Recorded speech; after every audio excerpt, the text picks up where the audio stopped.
खांसी वैसे तो बहुत एक आम मेडिकल कंडीशन है और इसके पेशेंट आपको साल भर में कभी भी कहीं भी देखने को मिल सकते हैं, लेकिन विंटर्स के स्टार्ट में इसके केसेस बहुत ज़्यादा बढ़ जाते हैं। कोल्ड एंड ड्राई एयर की वजह से हर घर में आपको खांसी के पेशेंट मिल जाएंगे।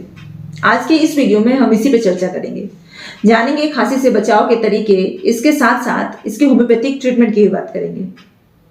Hello everyone, this is Dr. Ragini and you are watching your own health channel, The Curopath. कैसे हैं आप सब? Hope you all are good. And सबसे पहले अगर आप मुझे पहली बार देख रहे हैं तो आपको पता है क्या करना है, फटाफट से जाके चैनल को सब्सक्राइब कर दें एंड साथ में लगे बेल आइकन को भी प्रेस कर दें सो दैट मैं जब भी कोई वीडियो लेकर आऊँ तो उसकी नोटिफिकेशन आपको मिल सके। So now let's move to our topic.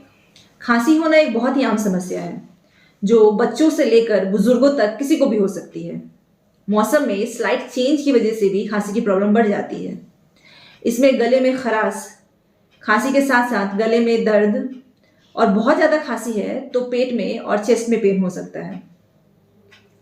वैसे खांसी होना कोई बीमारी नहीं है, ये हमारी बॉडी का एक तरह से इम्यून मैकेनिज्म है या फिर रिफ्लेक्स एक्शन बोल सकते हैं, जो एयर पैसेज में स्मोक, डस्ट या बलगम को निकालने के लिए होता है। इनकी वजह से हमारे गले में इरिटेशन होता है एंड खांसी के फॉर्म में हमारी बॉडी उन्हें बाहर निकालने की कोशिश करती है। जनरली देखें तो खांसी 2 से 4 दिन में ठीक हो जाती है, बट कुछ केसेस में खांसी बहुत लंबे समय से बनी रहती है। तो अगर आपकी खांसी बहुत लंबे टाइम से है तो ये किसी अंडरलाइन डिजीज का इंडिकेशन हो सकता है, जैसे कि न्यूमोनिया, फ्लू, एस्मा या फिर कोई लिवर डिजीज की वजह से भी। तो अगर आपकी खांसी ठीक नहीं हो रही है एंड बहुत लंबे समय से है तो प्लीज एक बार अपने आप डॉक्टर को जरूर कंसल्ट करें।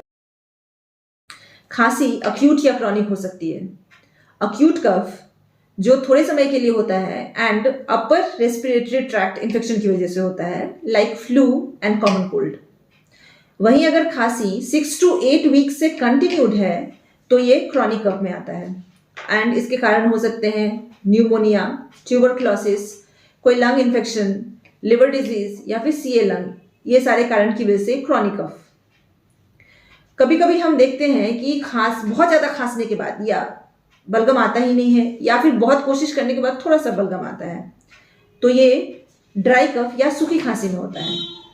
और अगर थोड़ा खांसने पे भी कफ के साथ बलगम आए तो ये वेट कफ या लूज कफ या कफ विथ एक्सपेक्टोरेशन कहते हैं इसे।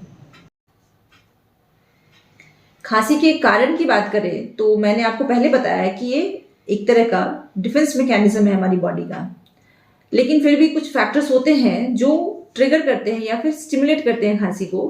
तो वो हम बेसिकली 3 हेडिंग में पढ़ सकते हैं। पहला, अगर कोई अक्यूट वायरल इन्फेक्शन हुआ हो तो खांसी हो सकती है।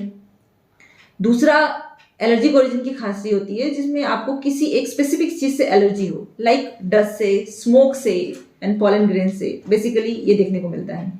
एंड थर्ड इज, किसी अंडरलाइन डिजीज की वजह से भी आपको खांसी हो सकती है, जैसे कि ट्यूबरक्लोसिस हो, एज्मा हो या कोई लिवर डिजीज हो। अब बात करते हैं खांसी के बचाव की। तो बचाव एज यूजुअल आपको पता है क्या करना चाहिए। अगर बाहर जा रहे हैं तो मास्क जरूर पहने।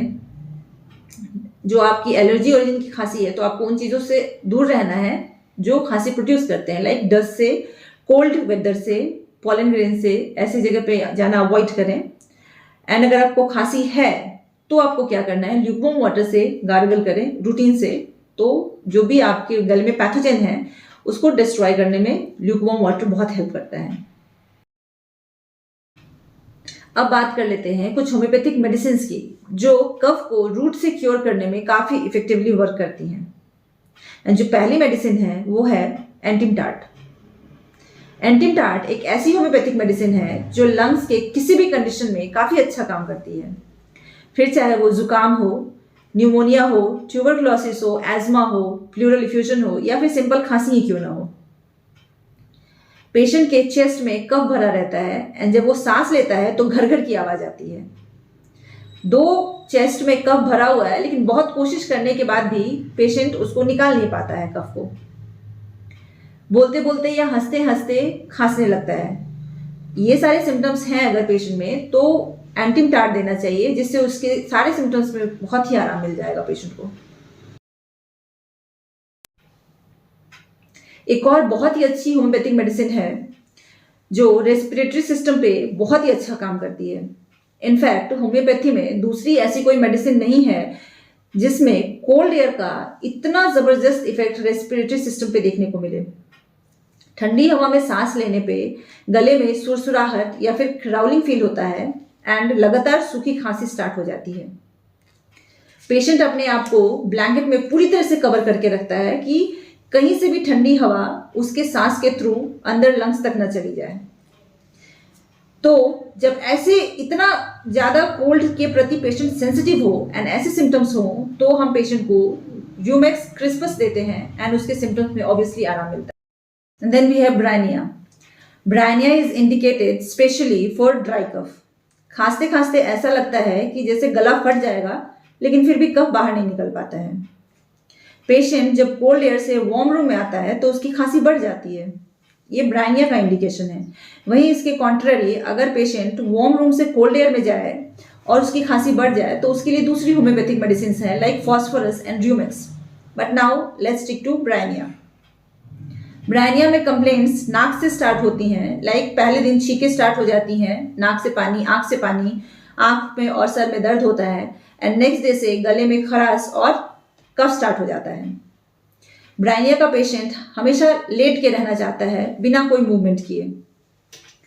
रेस्पिरेटरी कंप्लेंट्स लाइक जुकाम, cough, pain in throat and hoarseness of voice, इन सब में bryonia is the prescribed medicine. अगर आधी रात के बाद, अर्ली मॉर्निंग में या फिर ठंडी हवा में जाने पे खांसी बढ़ जाए, कभी गले से साय साय की आवाज़ हो या फिर घर घर की आवाज़ हो और कभी ड्राई कफ हो, खांसते खांसते पेशेंट परस्पायर करने लगता है, मीन्स पसीना आने लगता है एंड नॉशिएटिंग फील होता हो, तो ऐसे सिम्टम्स हैं अगर पेशेंट में तो उन्हें हिपा सल्फर देना चाहिए। स्पॉन्जिया टोस्टा। स्पॉन्जिया टोस्टा भी एक बहुत अच्छी मेडिसिन है जिसका रेस्पिरेटरी ट्रैक्ट पे स्पेशल इफेक्ट है। पेशेंट को जनरली ड्राई कफ होता है एंड खांसते खांसते गला बैठ जाता है। लैरिंग्स एंड ट्रकिया में सूजन की वजह से सांस लेने में बहुत दिक्कत होती है। ऐसा लगता है जैसे सांस रुक जाएगी एंड चेस्ट में भारीपन रहता है। इसके अलावा स्पॉन्जिया टोस्टा वूफिंग कफ के लिए भी बहुत अच्छी मेडिसिन है। जब बच्चे को ड्राई कोल्ड एयर का एक्सपोजर हो जाए एंड उसके 1-2 दिन के बाद से ड्राई कफ स्टार्ट हो जाए, आधी रात के बाद बच्चा सोते सोते उठ जाए एंड खांसने लगे एंड दम घुटने जैसा फील हो, तो स्पॉन्जिया टोस्टा देना चाहिए ऐसे केस में पेशेंट को। तो ये थी कुछ होम्योपैथिक मेडिसिन जो रेस्पिरेटरी कंप्लेंट्स एंड स्पेशली कफ में काफ़ी इफेक्टिवली वर्क करती हैं। मेरा ये वीडियो आपको कैसा लगा कमेंट में ज़रूर बताएं। अगर अच्छा लगा हो तो don't forget to like and if you find this useful then please do share it with your loved ones. आज की इस वीडियो में इतना ही। मिलूंगी द क्यूरोपैथ के नेक्स्ट वीडियो में किसी दूसरे हेल्थ रिलेटेड टॉपिक के साथ। जब तक के लिए आप अपना और अपनों का ख्याल रखें। Do take very good care of yourself and your family and please wear mask जब भी आप घर के बाहर जाएं। Stay tuned, stay happy and stay healthy. Thank you for watching.